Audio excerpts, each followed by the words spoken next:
the news. All new CNN Saturday night, 10 Eastern. They're saying now that weather could play a huge part in the campaign. Did you realize that? Weather could be a huge factor. If, for example, in order for McCain to win tomorrow, hell has to freeze over. I didn't realize that. Well, John McCain is dismissing those polls and the pundits and Dave Letterman predicting an upset in this historic election. Welcome back now to the Most Politics in the Morning. We're going to start with our all-star panel once again. We have with us Ed Rollins, we have Robert Zimmerman, John Avlon, and Patricia Murphy. Sorry, I slipped over that one. Is hell going to really have to freeze over, Ed? Yes. You know, I think John has been an aggressive warrior right to the bitter end, and you always want to believe that the crowds in front of you are indicative of something bigger and better. But every single poll now has it over 50%, and I think the reality is that, you know, it's just not there. The Democrats are not throwing the confetti yet, though. What has to happen tonight, Robert, for you guys to finally say, whew, knock on wood, it's over?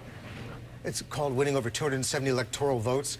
But some of the early states coming in, though, you're not going to be comfortable when you see. After being a veteran of Nashville in 2000 and a veteran of Boston in 2004, one of the few benefits of tonight is I'm not suffering from overconfidence. But the reality simply is we're going to be looking at those early states as telltale signs. Obviously, John McCain's got to overcome a lot of hurdles to get there. But realistically, I think Virginia and Pennsylvania will be very important early indicators. But, of course, the real goal here is for Barack Obama to win with the type of mandate that enables him to govern. And that's why I'm hoping Indiana is one of the first ones in, and if Indiana basically goes against Republicans, the game is really over. Right, but look, the real indicators, look at the battlegrounds in the last week. Democrats taking the fight into red states, Republican territory. You know, in politics as in sports, best defense is a good offense. Barack Obama's been playing offense, and there's no question Republicans are on defense. I say also look at Georgia. If McCain does not do well in Georgia, that is going to be the difference between a close election and a landslide for Barack Obama. Those polls right now are at 1%, obviously right there on the margin of error. George Bush dominated down there by double digits both times. So if McCain cannot be up 5, 10, obviously nowhere near 15 points, but if he doesn't do extremely well in Georgia, it will be a blowout for Barack Obama. It's worth observing that since 1992, 34 states have voted the exact same way. And what we have right now, what we're witnessing, is the fact that Democrats have been able to expand their campaign to a much broader region.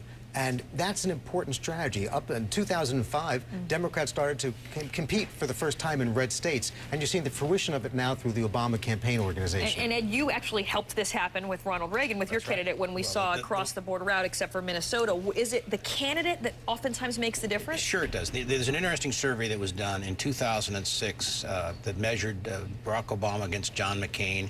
And John McCain won every single state except Illinois and Hawaii, the District of Columbia, 528 to 10. Obviously, the world has changed pretty dramatically in 2 years, and it's really about that candidate. One place has already voted, Dixville Notch, a little tiny town in historic town in New Hampshire. For the first time since 1968, it's gone Democratic. There were 21 votes there, though, but you're right. I mean, these are the small bellwethers that we look at. It's actual voters. But biggest picture there is, look at the fact that the states that may be realigning, the first African-American candidate may be winning states in the South.